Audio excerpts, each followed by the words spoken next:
Oke, jadi gue udah pakai ZTE Nubia Neo 5G ini selama 3 bulan dan ini adalah video pengalamannya. Langsung aja, silakan.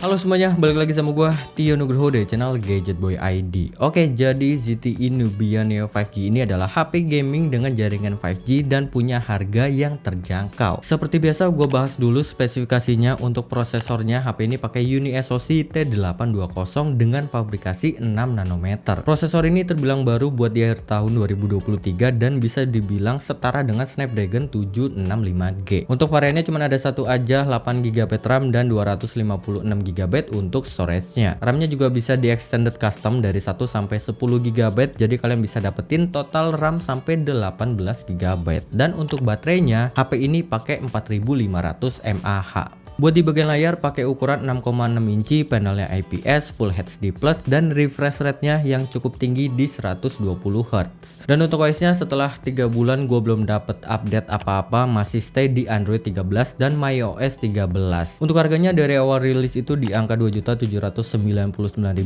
dan sekarang udah turun jadi 2.500.000-an aja. Dengan harga segitu menurut gua buat sebuah HP gaming, harga HP ini termasuk terjangkau banget. Untuk di paket pembeliannya di sini lengkap banget, ada boxnya, kabel Type A to Type C, kepala casan 22,5 watt, SIM ejector, buku manual, kartu garansi, dan ada case-nya. Oke, jadi hal yang paling berkesan selama 3 bulan gua pakai HP ini di bagian performanya. Skor Antutu di sini gua pakai yang versi 10 dan bisa dapet di 440 ribuan, dan untuk skor storage testnya bisa dapet di 11 ribuan. Buat kegiatan harian gua ngerasa performa UniSoC T80 ini kerasa cepet banget walaupun storage-nya masih pakai eMMC. Gue juga suka sama sistem refresh rate-nya. Di sini ada mode auto, jadi dia bakal menyesuaikan sesuai kebutuhan kita. Dan fitur game space di sini juga berguna banget buat gue yang orangnya si paling gaming. Di sini kita bisa adjust tiap gamenya mau settingan kayak gimana. Mulai dari adjust operation, performance, voice, dan plugin setting. Kalau udah masuk di game, kita bisa slide dari sebelah kiri dan bakalan muncul settingan tambahan selayaknya HP gaming. Di sini bisa atur mode performanya juga, monitoring FPS, sinyal, baterai, dan lain-lain. Ada screen recorder juga, bypass charging, bisa blok notif chat atau blok telepon, dan lain-lain. Favorit gue yang fitur Barrage message ini, jadi seakan-akan kita kayak lagi live streaming, notif chat WA itu bakalan tampil di layar kayak begini. Berfungsi bagus sih kalau ada satu chat WA doang, tapi kalau chatnya banyak sayangnya dia munculnya malah jadi begini. Buat mode performa saran gue pakai yang mode balance aja, soalnya performanya bakal lebih stabil daripada pakai yang mode rise. Yang emang di awal itu performanya lebih kenceng, tapi pas suhunya mulai naik performanya itu bakalan turun. Kalau menurut gua mode rise ini lebih cocok dipakai pas kita lagi punya cooler, jadinya dia bakal berfungsi secara maksimal. Buat performa main game kompetitif, pertama gua coba buat main game Mobile Legends. Di sini bisa dapetin settingan frame rate super dan grafik ultra. Tapi setelah 3 bulan sayangnya SoC dari HP ini masih belum kompatibel untuk settingan 90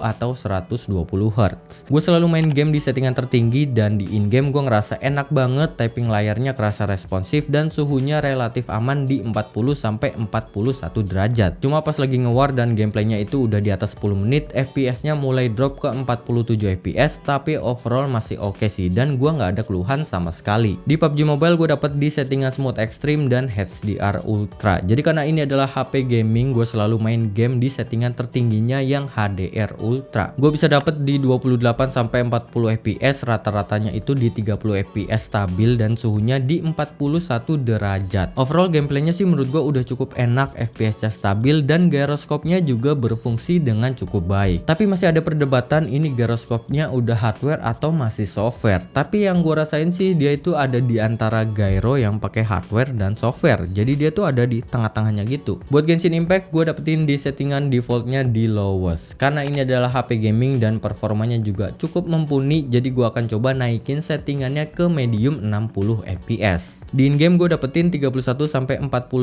fps, entah kenapa nggak bisa dapet di atas 50 fps. Pas battle FPS-nya itu naik di 40 fps, tapi pas lagi keluarin skill atau ulti FPS-nya itu turun di 30-an fps. Tapi overall kalau balik lagi dari harga handphone ini, menurut gua buat gameplay segini tuh udah bagus banget. Dan keluhan yang menurut gua ganggu banget adalah penempatan speaker yang agak beda pak dari biasanya. Jadi kalau gue miringin HP-nya, speaker itu bakalan ketutup pak, dan dan itu ganggu banget. Solusinya gampang aja sih, tinggal dibalik aja, kelar. Tapi sayangnya gue tuh nggak biasa dengan posisi yang kayak begini. Untuk desain jujur gue suka banget sama desainnya, suka sama frame yang flat, bagian belakang yang kelihatan monster banget, dan material polikarbonatnya kerasa solid. Dimensinya dia pakai tipe yang persegi panjang gitu buat grip enak untuk ukuran tangan kecil yang kayak gue gini, dan bobotnya juga ringan banget, nggak sampai 200 gram. Sensor fingerprintnya juga ini cepet banget, masih ada jack audio, dan sayangnya slot SIM tray-nya itu cuman ada 2 SIM card alias nggak ada tambahan buat micro SD-nya. Tapi sebenarnya itu nggak ada masalah soalnya memori internal udah gede banget di 256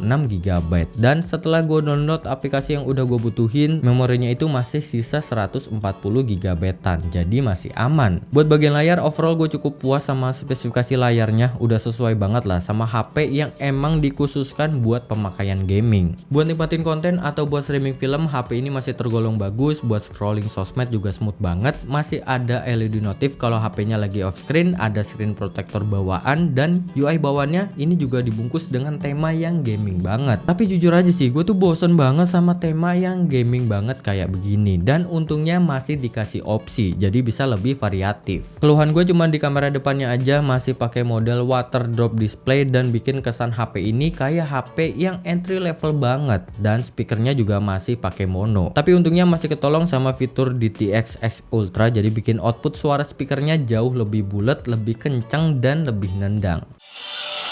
Time to make it rain with your body parts.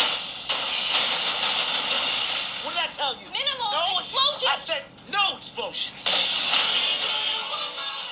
Untuk baterainya HP ini bisa gua pakai selama seharian, tapi tergantung sama kondisi juga sih. Kalau main gamenya sering ya udah otomatis baterai HP ini itu bakalan boros banget. Di sini gua nggak bisa nunjukin SOT-nya karena historinya itu ketiban sama hari ini. Intinya gua kalau pakai HP ini di jam 7 pagi, baterainya itu sisa 20% di sekitar jam 6 sore dan habis banget di jam 8 malam. Seingat gua itu SOT-nya selama 4 jaman dan screen off time-nya sekitar 9 jaman. Untuk ngecasnya bisa dibilang cukup standar, dari 1 sampai 50% makan waktu 50 menit, dan dari 1 sampai 100% makan waktu 2 jam 5 menit. Kalau untuk kameranya ini sesuatu yang nggak bisa diharapin dari sebuah HP gaming, mau itu di kelas entry level ataupun ke kelas flagshipnya. Kamera HP gaming ya emang agak kurang bagus pak. HP ini pakai kamera utama 50 megapiksel dan 2 megapiksel kamera deep, dan untuk kamera depannya pakai resolusi 8 megapiksel. Buat settingan kameranya itu kayak begini, dan untuk mode more-nya itu kayak begini. Buat di harga 2 jutaan, menurut gua HP ini masih bisa dapetin detail foto yang bagus, sudut-sudut fotonya juga masih bisa ditangkap dengan cukup baik, dan kamera wide sama zoom 2 kalinya, tone warnanya juga masih bisa konsisten. Karakter warnanya itu enggak pop up atau bisa dibilang lebih ke natural. Kalau buat kamera potretnya atau bokehnya di kondisi yang emang objeknya itu agak deket dan enggak rame, blurnya terbilang cukup bagus buat di harganya. Tapi sayangnya pas gua coba di kondisi banyak objek, kameranya ini nggak bisa nangkep hasil bokehnya, jadi kelihatan kayak foto pakai mode autonya.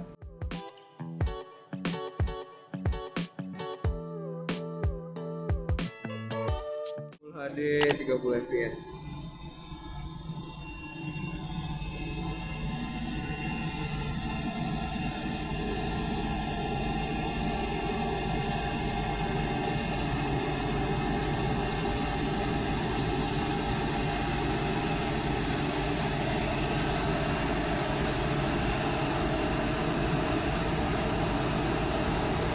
Sampai 10 kali.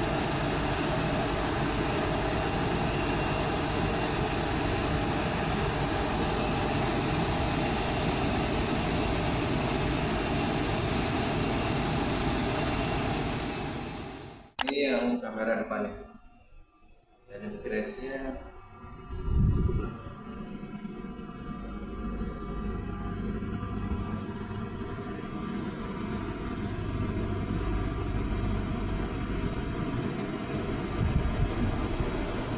ini gue lagi coba pakai jalan, hasilnya gitu.